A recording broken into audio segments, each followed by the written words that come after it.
Основной симптом курения – это специфический кашель курильщика. В чем его особенность?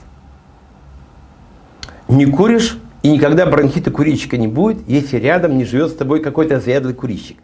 То есть, оказывается, вот просто сейчас скажу, при вдыхании табачного дыма образуется, вот именно дыма, он состоит из двух фракций. Это твердые частички в виде именно дыма самого, и как аэрозоль, это смоленистая жидкость в виде аэрозоли, которая вот оседает потом на фильтре сигареты, иногда в мундштуке сигар или там сигареты или трубки. Вот эта смолистая бордовая коричневая жидкость, она в себе содержит как раз самые ядовитые канцерогенные вещества.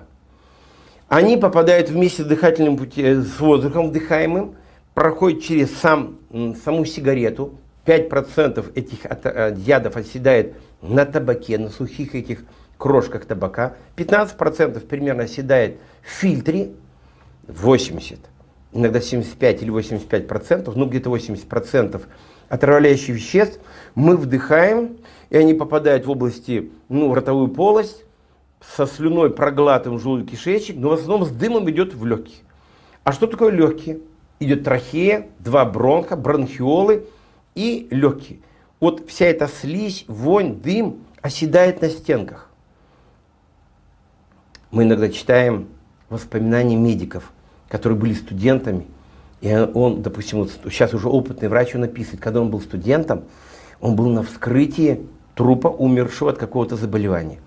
И при вскрытии, в общем-то, может быть, не очень это прилично говорить, но это так, при вскрытии, говорит, когда профессор вскрыл легкий и открыл вот эту, зловонную, вонючую слизь вместо легких, он говорит, после этого 1/3 студентов, которые было в группе, бросили курить сразу. То есть они впечатлились. 2/3 курильщиков продолжали курить. То есть есть вещи, которые даже это очевидное вот воззрение на вот то, что происходит, иногда не останавливает. О чем мы говорим? О том, что вот такая сила зависимости табачной. Так вот, изо дня в день бронхи, трахея покрывается слизью. Бронхи, трахея, вот представьте, если мы увеличим под лупой микроскопом, они покрыты ворсинками, вот как бархат покрыт ворсинками. Ворсинки эти движутся. Они движутся так, что все, что попадает в легкие, какая-то пыль, какие-то там частички вместе с воздухом, какая-то мокрота, оно ворсинками выводится из бронхов наружу, и мы иногда скашливаем это, сплевываем это. Незаметно. У людей здоровых, у которых нет простуды, называли бронхита или бронхита курильщиков, практически это незаметно. Посмотрите на курильщиков на крыльце университета, в месте, где курят, валяются не только окурки, пустые пакеты, пачки, курильщики сплевывают постоянно. Организм не справляется, формируется тяжелое заболевание, которое практически покрывает слизью все вот это вот дерево. Потом наступает атрофические изменения бронхов. Вот эти ворсинки начинают отмирать. И организм испытывает то, что он не защищается от этой мокроты. У курильщика, когда он курит, кашля нет. А вот по утрам курильщик просыпается, и у кого стены тонкие, мы слышим сосед, что и матом. То есть, чтобы курильщик проснулся, и вот эта мокрота его душит, бронхит курильщика не дает ему жить, дышать. И он задыхается, эта мокрота ему мешает, и он ощущает ее, пока не закурил. А закурил, кашель притупился и ушел. Как у пьющих, не пьем, а лечимся, выпил, стало отпустило. Покурил, и стало легче. Как уже он бросит курить, когда он говорит, доктор, я бросаю курить, мне хуже становится. Вот это еще одна порочная цепь, которая заставляет курильщика курить по утрам. Но вы сказали, появляется мокрота. Она появляется на ранних стадиях курения или уже у таких заядлых курильщиков? Она появляется, когда формируется бронхит курильщика. То есть это по мере развития бронхит курильщика развивается все дальше и дальше и больше. Вот представьте, вот чтобы вам было понятно, опять же, берешь вот губку в руки, она там стоит из маленьких там миллионов вот этих пузырьков. Когда курильщик кашляет, в это время происходит как выстрел, и вот эти маленькие пузырьки лопаются, объединяются. Вот мыльные пузыри лопаются, образуется один, образуется каверна, эмфизема легких. Эмфизема легких, когда в полости легких такие, знаете, пузыри, газообмен не идет, и у него появляется одышка, мокрота колокочет, Он дышать не может. Это инвалиды, это буквально инвалиды. То есть развитие бронхита курильщика имеет свою стадию и свое терминальное состояние. Люди задыхаются уже. И с сигареты, и без сигареты. Александр Васильевич, Да. почему у курильщиков болит голова часто? Как правило, это сосудистые головные боли. При курении происходит резкий спазм сосудов. И вот этот резкий спазм сосудов приводит именно к тому, что мозг не получает нужное питание. Кислород и питательные вещества. Нервные клетки мозга отвечают на это чем?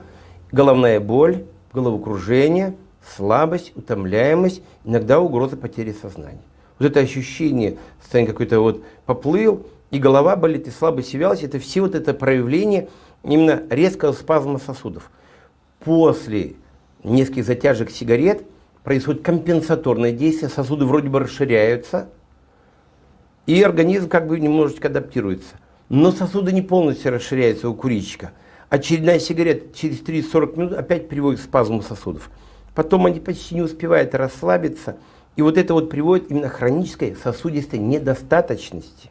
Любая нагрузка эмоциональная или интеллектуальная приводит к тому, что он не справляется с этим.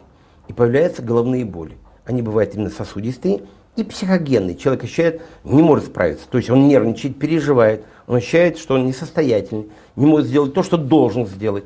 Но головокружение может сопровождаться также тошнотой и рвотой. Да. Это уже сам организм сигнализирует нам о том, что пора остановиться. Ну, когда мы говорим с вами о вот состоянии именно головокружения до тошноты, до рвоты, это бывает, как правило, в начальных стадиях контакта с сигаретами, когда молодой человек или девушка еще не понимает вот того вреда, и они, допустим, мы говорим, перекурили, то есть однократно перекурили больше, чем организм их может. Оно сопровождается резким изменением тонуса сосудов, организм очень живо реагирует на это. И вот это вот проявляется в том, что потом действительно до тошноты, до рвоты, до угрозы потери сознания, то есть это такая вот реакция на однократное тяжелое отравление. К сожалению, постепенно идет привыкание, и организм привыкает. И то, что в юности там 2-3 сигареты там выкурил за 1,5-2 часа, ему плохо, курильщик уже со стажем, курит 1,5-2-3 пачки, ну и как бы ничего не ощущает. Вред от этого как раз еще больше, потому что ничто не останавливает. Ничто не останавливает, и он продолжает курить, не ощущая как бы вот этих вот барьеров своего организма. Защитные силы не срабатывают. Даже не останавливает то, что при курении понижается давление. Да. Но одновременно происходит что? Значит, изменяется тонус сосудов, кровообращение недостаточно для мозга, для сердца. Мы же прекрасно знаем, даже дети знают, что курение может вызвать инфаркт. То есть это только, знаете, крылатая фраза, которая уже никого не останавливает, никого не пугает. Да, куришь, будет инфаркт, куришь, может быть инсульт, то есть паралич. Да, то есть резкий спазм сосудов, какой-то участок мозга или сердца отмирает, и это может привести к несовместимости к жизни. Да, но одновременно падает давление, вот происходит, что, во-первых, сосуды сужены, и давление системы сосудов падает, это приводит действительно к острым сосудистым нарушениям, ишемическим инфарктом, или инфарктом мозга, или острое нарушение мозгового кровообращения и кровообращения самого сердца. Плюс человек, который курит, принимает слабость, которая у него появляется после сигареты, за расслабление. И считает, что это таким образом он расслабляется. Я иногда с курильщиками шучу. Они приходят на лечение, и когда я вижу, что у него нет реально такого, знаете, желания, он как бы пришел, но в то же время он сомневается, нужно или нет бросить курить. Вроде как бы надо бросить, но ему еще нравится. Я действительно достаю 50 денег, там какую-то сумму, да, и говорю, иди за угол и еще раз отравись. Отравись, получи удовольствие от отравления. Вот тебе деньги на отравление. Утрирую это. Обычная реакция какая? Да пошел ты, доктор, что ты мне даешь? То есть человек реально ощущает, что я его толкаю на самоотравление.